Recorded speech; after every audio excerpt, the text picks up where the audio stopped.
அனைவருக்கும் வணக்கம். ஒரு செய்தி ஒண்ணு சொல்லட்டுங்களா? அன்பில் மகேஷ் வசமா சிக்கிட்டாருங்க. அதுவும் கீழ இருந்த கூட்டாளிகளாலேயே சிக்கிட்டாரு. கூடிய சீக்கிரம் அன்பில் மகேஷ், முத்துக்குமார், பழனியப்பன் இவங்கலாம் கைது செய்யப்பட்டாங்க அப்படின்னு சொல்லிட்டு செய்திகள் வெளியில வரும். ஏன் அப்படின்னா, தாவேகா அரசு இந்த திமுக ஆட்சியில 5 வருஷத்துல பள்ளி கல்வித்துறையில என்னென்ன நடந்தது அப்படிங்கிற விஷயத்த ரொம்ப தீவிரமா, சீக்ரெட்டா தேடி தோண்டி எடுத்துட்டு இருக்காங்க. தாவேகா அரசு தரப்புல இருந்து ஒரு அறிவிப்பு ஒண்ணு வெளியாச்சு. தனியார் பள்ளிகள்ல யாரெல்லாம் இந்த திமுக அரசு காலகட்டத்துல லஞ்சம் கொடுத்து நீங்க ரினிவலோ இல்ல என்ஓசியோ ஏதோ வாங்குனீங்களோ இல்ல லஞ்சம் கொடுத்து ஏமாத்தப்பட்டீங்களோ அவங்க எல்லாரும் நாங்க ஒரு அட்ரஸ் தரோம், அந்த அட்ரஸ்ல நீங்க கம்ப்ளைண்ட் அப்படிங்கறத கொடுக்கலாம். அப்படி நேர்ல கொடுக்க முடியல, பயமா இருக்கு அப்படின்னா ஒரு மின்னஞ்சல் தரோம், அந்த மின்னஞ்சலுக்கு நீங்க கம்ப்ளைண்ட் அப்படிங்கறத கொடுக்கலாம் அப்படின்னு சொல்லிட்டு தாவேகா அரசு தரப்புல இருந்து ஒரு அறிவிப்பு வெளியாச்சு. அந்த அட்ரஸ் நான் போடுறேன், நீங்களே பாத்துக்கோங்க. கிட்டத்தட்ட இது வரைக்கும் 1000 கம்ப்ளைண்ட், தமிழ்நாட்டுல மொத்தம் 8000 தனியார் பள்ளிகள் இருக்கு அப்படின்னு சொல்றாங்க. ஆனா 1000 கம்ப்ளைண்ட் இத மாதிரி திமுக ஆட்சியில இதுக்காக நான் இவ்வளவு பணம் கொடுத்தேன், பணம் கொடுத்து சில இடத்த வேலை நடந்தது, சில இடத்த வேலையே நடக்கல, ஏமாந்து போயிட்டேன் அப்படின்னு சொல்லிட்டு இது வரைக்கும் 1000 கம்ப்ளைண்ட் வந்திருக்கான். தாவேகா நடவடிக்கை எடுப்பாங்க அப்படின்னு இத்தனை பள்ளி தாளாளர்களும் கம்ப்ளைண்ட் பண்ணதுக்கு அப்புறமும் தாவேகா நடவடிக்கை எடுக்கல அப்படின்னா என்ன மரியாதை? திமுக எதிர்ப்பு தாவேகான்னு சொல்றதுல என்ன ஒரு மரியாதை? சோ பள்ளி கல்வித்துறையில என்ன நடந்திருக்குன்னு நோண்டி நொங்கு எடுத்துரும் அப்படின்னு சொல்லிட்டு தாவேகா எடுத்துட்டு இருக்காங்க. சோ அது சம்பந்தமா சில முக்கியமான தகவல் அப்படிங்கிறது வெளியாயிருக்கு. ஃபர்ஸ்ட் இதை எங்க இருந்து தொடங்கலாம் அப்படின்னு நினைக்கிறேன்னா, ஏஐபிஇஐஏ அப்படின்னு சொல்லப்படக்கூடிய ஒரு தனியார் பள்ளிகளின் ஒரு சங்கம் அப்படின்னு வச்சுக்கோங்க. All India private educational institutions association அப்படிங்கிற ஒரு தனியார் பள்ளிகளுடைய சங்கம். சோ இங்க தான் இந்த பிரச்சனையே ஸ்டார்ட் ஆகுது. இந்த சங்கத்துடைய தலைவர் யார் அப்படின்னு பாத்தீங்கன்னா பிடி அரசகுமார். இப்போ கொஞ்ச நாளைக்கு முன்னாடி பள்ளிக்கல்வித்துறையில இவர் ஃப்ராட் பண்ணிட்டாரு, 100 கோடி ரூபாய் ஏமாத்திட்டாரு அப்படின்னு சொல்லிட்டு கைது பண்ணாங்கல்ல. சோ இதோடைய தலைவர் அப்படின்னு பாத்தீங்கன்னா பிடி அரசகுமார். இதோடைய துணை தலைவர் அப்படின்னு பாத்தீங்கன்னா பழனியப்பன். இவங்க 2 பேரோட சொத்து என்னென்னலாம் வச்சிருக்காங்க அப்படின்னு சொல்லிடுறேன். இந்த அரசகுமார் இருக்காரு இல்லையா, சோ இவருக்கு விராலிமலையில பிடிகே காலேஜ் ஆஃப் எஜுகேஷன் அப்படிங்கிற ஒரு காலேஜ் இருக்கு. இது இல்லாம கோகிலாம்பாள் ஆர்ட்ஸ் அண்ட் சயின்ஸ் அப்படிங்கிற ஒரு காலேஜ் இருக்கு. இது இல்லாம சில பள்ளிகள்லாம் வச்சிருக்காங்க அப்படின்னு சொல்றாங்க இந்த பிடி அரசகுமார். இந்த துணைத் தலைவர் பழனியப்பன் சொன்னால, சோ இவர் ஹோலி ஏஞ்சல் அப்படிங்கிற சிபிஎஸ்இ மெட்ரிகுலேஷன் அப்படின்னு சொல்லிட்டு பல ஸ்கூல் வச்சிருக்காரு. இது இல்லாம பல இடத்த நிறைய இன்வெஸ்ட்மெண்ட்லாம் பண்ணி வச்சிருக்காங்க அப்படின்னு சொல்றாங்க. சோ இப்போ இந்த சங்கத்துடைய 2 முக்கியமான நபர்களை பார்த்துட்டோம். இவங்க எப்படிப்பா அன்பில் மகேஷ் கூட கனெக்ட் ஆகுறாங்க, எப்படிப்பா ஸ்கேம் நடந்தது அப்படின்னு தானே கேக்குறீங்க. சொல்றேன். இந்த 2 பேர் இருக்காங்கல்ல, இவங்களுடைய பாஸ் அப்படின்னு பாத்தீங்கன்னா முத்துக்குமார் அப்படிங்கிற நபர். முத்துக்குமார் என்ன இன்ஸ்ட்ரக்ஷன் கொடுக்கிறாரோ அதையெல்லாம் இந்த 2 பேர் செய்வாங்க. முத்துக்குமாருக்கு பாஸ் யாரு அப்படின்னு பாத்தீங்கன்னா அன்பில் மகேஷ். அன்பில் மகேஷோட கார்ல ஊர் சுத்துறது, அன்பில் மகேஷ் வீட்டுல சாப்பிடுறது, கிட்டத்தட்ட அன்பில் மகேஷோட ஒரு நெருங்கிய நண்பர் அப்படின்னு சொல்றாங்க இந்த முத்துக்குமார். உங்களுக்கு அந்த இது புரிஞ்சிருக்கும்னு நினைக்கிறேன். அன்பில் மகேஷ், முத்துக்குமார், முத்துக்குமாருக்கு கீழே பிடி அரசகுமார், பழனியப்பன். இதுல தமிழ்நாட்டில் இருக்கக்கூடிய தனியார் பள்ளிகள் யாரு எதுக்கு என்ஓசி வாங்கணும் அப்படின்னாலும் சரி, ஒரு பில்டிங் ஸ்டெபிலிட்டிக்கு வாங்கணுமா, இல்ல ஃபயர் என்ஓசி வாங்கணுமா, இல்ல ரினியூவல் வாங்கணுமா, இல்ல புதுசா ஒரு கட்டடம் கட்டணுமா, இல்ல 5th ஸ்டாண்டர்ட்ல இருந்து நாங்க 8th ஸ்டாண்டர்டா எங்க பள்ளியை அப்கிரேட் பண்ணணும் அப்படின்னு சொல்லிட்டு பர்மிஷன் வாங்கணுமா அப்படின்னு சொல்லிட்டு எதுக்கு தமிழ்நாட்டில் இருக்கக்கூடிய 8000 தனியார் பள்ளிகளும் பர்மிஷன் வாங்கணும் அப்படின்னா போய் நிக்க வேண்டிய இடம் அப்படிங்கிறது பிடி அரசகுமார், பழனியப்பன். சரிப்பா, அவங்க எங்க இருப்பாங்க அப்படின்னு பாத்தீங்கன்னா சென்னையில டி நகர்ல இதுக்குன்னே ஒரு வீடு, ஒரு ஆபீஸ் மாதிரி எடுத்து வச்சிருக்காங்க. அங்க தனியார் பள்ளியை சேர்ந்தவங்க போயிட்டு இத மாதிரி இதுக்கு எனக்கு என்ஓசி வேணுங்க அப்படின்னு சொல்றாங்க அப்படின்னா இந்த ஒவ்வொரு விஷயத்துக்கு ஏத்த மாதிரி, அந்த ஸ்கூலோட தன்மைக்கு ஏத்த மாதிரி, அந்த ஸ்கூல் எவ்வளவு பெரிய ஸ்கூல் அதுக்கெல்லாம் ஏத்த மாதிரி இவங்க ஒரு விலை அப்படிங்கிறத பண்ணுவாங்க. 30 லட்சம், 40 லட்சம், 5 லட்சம், 50 லட்சம் அப்படின்னு இவங்க 2 பேரும் ஒரு ரேட் அப்படிங்கிறத பிக்ஸ் பண்ணுவாங்க.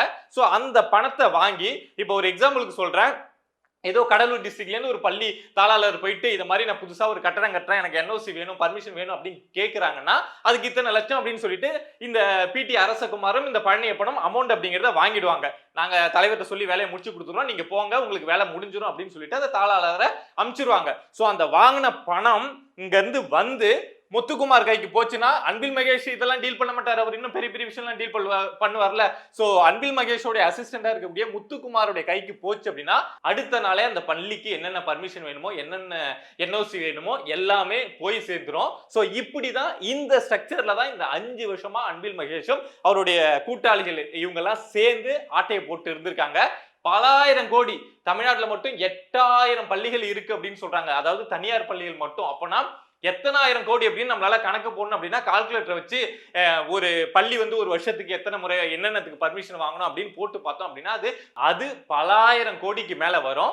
இது எல்லாமே அன்பில் மகேஷுக்கு நேரடியா தனியார் பள்ளியிலிருந்து போகக்கூடிய லஞ்ச பணம். இது ஒரு டைப் ஆஃப் ஊழல் அப்படின்னா, அதாவது என்ன அப்படின்னா, நான் வந்து உங்ககிட்ட பர்மிஷன் கேட்கிறேன், ஒரு 10 லட்ச ரூபாய் பணம் கொடுக்குறேன், என்னுடைய பள்ளிக்கு இன்னும் ஒரு கட்டடம் கட்டணும், பர்மிஷன் கொடுங்க அப்படின்னு கேட்கிறேன்னா, அந்த பணத்தை வாங்கிட்டு வேலையை செஞ்சு கொடுக்கறது அப்படிங்கிறது ஒரு விதமான ஊழல். இன்னொரு டைப் ஆஃப் ஊழல் என்ன அப்படின்னா, நான் வந்து உங்ககிட்ட பர்மிஷன் கேட்கிறேன், 10 லட்ச ரூபாய் பணமும் கொடுத்துட்றேன், நான் செஞ்சு தரேங்க, நீங்க போங்க, நான் வேலையை முடிச்சு கொடுத்துட்றேன் அப்படின்னு சொல்லிட்டு அந்த வேலையை செஞ்சே கொடுக்காம முடிச்சே கொடுக்காம என்னை ஏமாத்துறது இருக்கு பாரு, அது இன்னொரு டைப் ஆஃப் ஊழல். இந்த பிடி அரசகுமார் இந்த ஊழல்ல தான் சிக்கிறாரு. திமுக ஆட்சி முடிஞ்ச உடனே, தாவேகா ஆட்சி வந்த உடனே நிறைய பள்ளி தாளாளர்கள் என்ன பண்றாங்க அப்படின்னா, நான் இதை மாதிரி பிடி அரசகுமார்ட்ட போயிட்டு இதை மாதிரி பணம் அப்படிங்கிறத கொடுத்தங்க, அவங்க வந்து டி நகர்லயே ஒரு வீடு வச்சிருக்காங்க, அதாவது லஞ்ச பணத்தெல்லாம் வாங்கி சேகரிச்சு வச்சு அதை முத்துக்குமார்கிட்ட அனுப்புறதுக்குனே ஒரு வீடு வச்சிருக்காங்க, அங்கதான் போயிட்டு நான் இதை மாதிரி பணம் அப்படிங்கிறத கொடுத்தேன், இதுக்கு பர்மிஷன் கொடுக்குறேன் அப்படின்னு சொன்னாரு, ஆனா கொடுக்கல அப்படின்னு சொல்லிட்டு ஆட்சி மாத்தம் வந்த உடனே பணத்தை கொடுத்து ஏமாந்த பள்ளி தாளாளர்கள் வந்து ஒரு கம்ப்ளைண்ட் அப்படிங்கிறத வைக்கிறாங்க.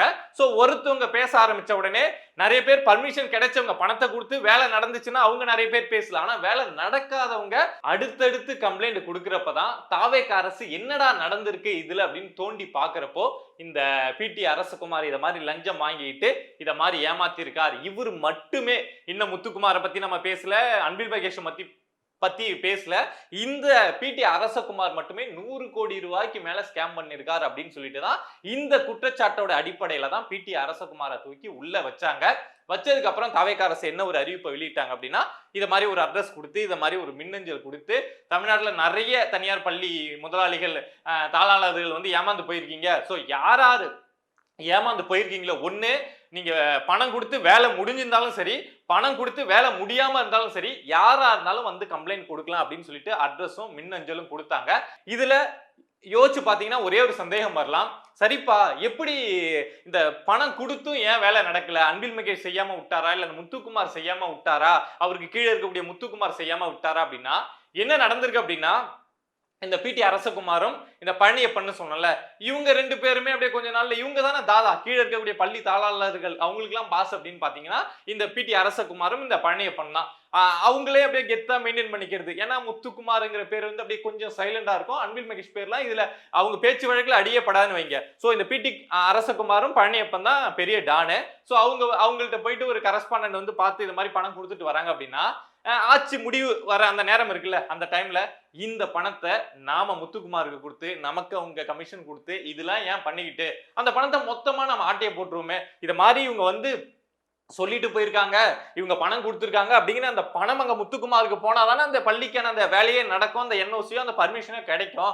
ஆனா இந்த பணத்தையே கொடுக்காம இந்த பிடி அரசகுமாரும் இந்த பழனியப்பனும் சேர்ந்து ஆட்டையை போட்டிருக்காங்க. அப்படி ஆட்டையை போட்ட பணமே 100 கோடி ரூபாய்க்கு மேல அப்படின்னு சொல்லிட்டு அரசு தரப்புல இருந்தே செய்தி வெளியாகுது. அப்படின்னா பொதுவா அரசு தரப்பு என்ன சொல்லுவாங்க அப்படின்னா, அது 1 லட்சம் கோடி ஸ்கேம் இருக்கு அப்படின்னா 1000 கோடி ஸ்கேம் அப்படின்னு தான் டாஸ்மார்க்ல ஆரம்பிச்சாங்கல்ல, அப்படிதான் ஆரம்பிப்பாங்க. சோ அரசு தரப்புல இருந்து இந்த 2 அசிஸ்டன்ஸ் மட்டுமே, கீழே இருந்த எடிபூடிகள் மட்டுமே, ஒரு சங்கத்தை ஆரம்பிச்சு வச்சுட்டு தலைவர்னு சொல்லிக்கிட்ட தலைவர் துணை தலைவர்னு சொல்லிட்ட இந்த 2 பேர் மட்டுமே 100 கோடி ரூபாய் ஆட்டையை போட்டிருக்காங்க அப்படிங்கிற செய்தி வெளியில வந்திருக்கு. ஏமாத்தி மட்டுமே ஆட்டையை போட்டிருக்காங்க செய்தி வெளியில வந்திருக்கு. அப்படின்னா கிட்டத்தட்ட இந்த 2 பேருமே 500 கோடி 1000 கோடி வரைக்கும் இந்த ஸ்கேம் அப்படிங்கிறத பண்ணிருப்பாங்க. அதாவது நான் பர்மிஷன் வாங்கி கொடுக்குறேன் அப்படின்னு சொல்லிட்டு கொடுக்காம போனதுல, பர்மிஷன் வாங்கி கொடுத்தது 5 வருஷமா எத்தனை பள்ளிகளுக்கு, 8000 பள்ளிகளுக்கு எத்தனை பர்மிஷன், எத்தனை விதமான பர்மிஷன் அப்படிங்கிறத வாங்கி கொடுத்திருப்பாங்க. அப்பனா இந்த அன்பில் மகேஷ் கல்வித்துறை அமைச்சருக்கு எத்தனாயிரம் கோடி கமிஷனா லஞ்ச பணமே போயிருக்கும் அப்படிங்கிற விஷயத்த யோசிச்சு பாருங்க.